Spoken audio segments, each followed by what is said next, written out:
Hello friends, स्वागत है आपका पढ़ाई लिखाई ज्ञान में। आइए हम लोग अब चलते हैं, जो हमारा पैसिव वॉइस का वीडियो चल रहा है इस सीरीज को और आगे बढ़ाते हैं। तो अब हम लोग पहुंचते हैं प्रेजेंट परफेक्ट टेंस, यानी प्रेजेंट परफेक्ट टेंस का हम पैसिव वॉइस पढ़ते हैं। तो इसके पहले हम प्रेजेंट परफेक्ट टेंस का एक्टिव वॉइस देख लेते हैं। तो अफर्मेटिव सेंटेंस सबसे पहले हम लोग देखते हैं। अफर्मेटिव सेंटेंस का जब हम लोग एक्टिव देखते हैं तो देखते हैं एक्टिव सेंटेंस की बनावट कैसी होती है। तो सबसे पहले देखते हैं एक्टिव सेंटेंस में सबसे पहले सब्जेक्ट आता है, उसके बाद हैज और हैव आता है। हेल्पिंग वर्ब देखिए, सिंगुलर के लिए हैज लगाते हैं, प्लूरल के लिए हैव लगाते हैं। उसके बाद वर्ब का थर्ड फॉर्म इसमें आता है, ऑब्जेक्ट लगाते हैं अदर वर्ड। अगर हम इसका पैसिव की बात करें तो पैसिव में सबसे पहले सब्जेक्ट जो हमारा ऑब्जेक्ट होता है वही हमारा सब्जेक्ट बनता है। उसके बाद हैज और हैव लगाते हैं और बीन लगाते हैं इसमें पैसिव में। वर्ब का थर्ड फॉर्म तो ऑलरेडी पैसिव में लगता ही है। उसके बाद अदर वर्ड, फिर वाई लगाते हैं। ऑब्जेक्ट जो हमारा सब्जेक्ट होता है एक्टिव वॉइस का वही हमारा ऑब्जेक्ट बन जाता है।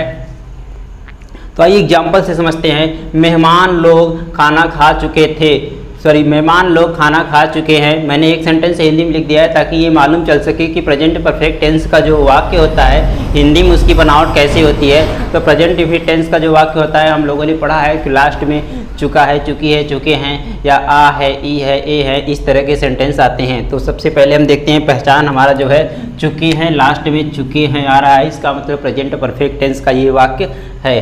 तो अब हम इसको ट्रांसलेट करते हैं। मेहमान लोग खाना खा चुके थे, सबसे पहले इसका एक्टिव बनाते हैं। एक्टिव जब बनाते हैं तो देखते हैं मेहमान लोग का हो जाएगा गेस्ट, द गेस्ट, प्लूरल में है एस लगा देंगे। द गेस्ट प्लूरल के लिए हैव लगाते हैं। द गेस्ट हैव, इट का third form eaten, the guest have eaten food. जब पैसिव बनाते हैं तो हम लोग जानते हैं जो हमारा ऑब्जेक्ट होता है उसको हम लोग सब्जेक्ट बना देते हैं और जो हमारा सब्जेक्ट होता है वो हमारा ऑब्जेक्ट बन जाता है। तो फूड पहले हो गया, फूड, फूड के साथ हेल्पिंग वर्ब हैज बीन लगाएंगे। फूड क्योंकि सिंगुलर है, food has been eaten by the guest, food has been eaten by the guest. Next example देखते हैं। You have helped the poor, you have helped the poor. अब देखिए the poor जो है हमारा ऑब्जेक्ट है, ये हमारा बनेगा सब्जेक्ट। द पुअर प्लूरल होता है, द पुअर के साथ हैव बीन का प्रयोग करेंगे। The poor have been helped by you, you देखिए सब्जेक्ट है तो ये बन जाएगा ऑब्जेक्ट। आइए चलते हैं अब हम लोग निगेटिव सेंटेंस देखते हैं। निगेटिव सेंटेंस देखते हैं तो निगेटिव सेंटेंस की बनावट देखते हैं। इसका जो हमारा बनावट होता है कुछ अलग बनावट नहीं होता है। जो हमारा हेल्पिंग वर्ब होता है हैज और हैव, उसी के बाद नॉट का प्रयोग कर दिया जाता है और इसमें कोई भी परिवर्तन नहीं होता है। पैसिव वॉइस में भी वैसा ही होता है कि जो हमारा हैज बीन हैव बीन लगता है उन दोनों के बीच में नॉट का प्रयोग कर दिया जाता है। तो देखते हैं, सबसे पहले सब्जेक्ट लगाते हैं, उसके बाद हैज और हैव, फिर नॉट, उसके बाद वर्ब का थर्ड फॉर्म ऑब्जेक्ट और अदर वर्ड लिखते हैं। तो पैसिव वॉइस में क्या होता है, जो हमारा ऑब्जेक्ट होता है वो सब्जेक्ट बनता है। उसके बाद हैज हैव लगाते हैं, फिर नॉट का प्रयोग करते हैं, बीन लगाते हैं, वर्ब का थर्ड फॉर्म अदर वर्ड, उसके बाद बाय लगा के जो हमारा सब्जेक्ट होता है उसको ऑब्जेक्ट बना देते हैं। चलिए एग्जांपल से समझते हैं। He has not learnt his lesson, he has not learnt his lesson, यानी कि उसने अपना पाठ याद नहीं किया है, उसने अपना पाठ याद नहीं किया है। तो इसका पैसे क्या हो जाएगा, his lesson has not learnt by him, यानी कि उसका पाठ, देखिए ये जो ऑब्जेक्ट था his lesson ये बन गया हमारा सब्जेक्ट और हैज नॉट था तो हमने हैज नॉट बीन किया है, सॉरी हैज नॉट था तो हैज नॉट इसे बीन करेंगे। His lesson has not been learned by him, यानी उसका पाठ उसके द्वारा याद नहीं किया है, याद नहीं किया गया है। इंट्रोगेटिव सेंटेंस देखते हैं अब। इंट्रोगेटिव सेंटेंस देखिए, इंट्रोगेटिव सेंटेंस दो प्रकार के होते हैं, हम हमेशा से बताए हैं। पहला प्रकार होता है क्या से प्रारंभ होने वाला, दूसरा प्रकार होता है क्या, क्यों, कब, कैसे बीच में आने वाला, जिसे हम लोग क्वेश्चन वर्ड बताते हैं। तो देखिए पहला जो प्रकार है क्या से प्रारंभ होने वाला, जिसके लिए हम लोग क्या करते हैं एक्टिव वॉइस में सबसे पहले हैज और हैव को सबसे पहले लिख देते हैं, उसके बाद सब्जेक्ट लिखते हैं, उसके बाद यदि नॉट ऑप्शनल है, आता है तो लगाते हैं, नहीं आता है तो नहीं लगाते हैं। उसके बाद वर्ब का थर्ड फॉर्म है, उसके बाद ऑब्जेक्ट है, अदर वर्ड है, क्वेश्चन मार्क लास्ट में जरूर लगाते हैं। चलिए पैसिव वॉइस के रूल्स देखते हैं। सबसे पहले इसमें भी हैज हैव लगाएंगे, उसके बाद सब्जेक्ट जो हमारा ऑब्जेक्ट होता है उसी को सब्जेक्ट बनाते हैं। नॉट इसमें भी ऑप्शनल है, आता है तो लगाते हैं, नहीं तो नहीं। उसके बाद बीन वर्ब का third form other word by, उसके बाद जो हमारा सब्जेक्ट होता है एक्टिव वॉइस का उसी को ऑब्जेक्ट बना देते हैं, लास्ट में क्वेश्चन मार्क लगाते हैं।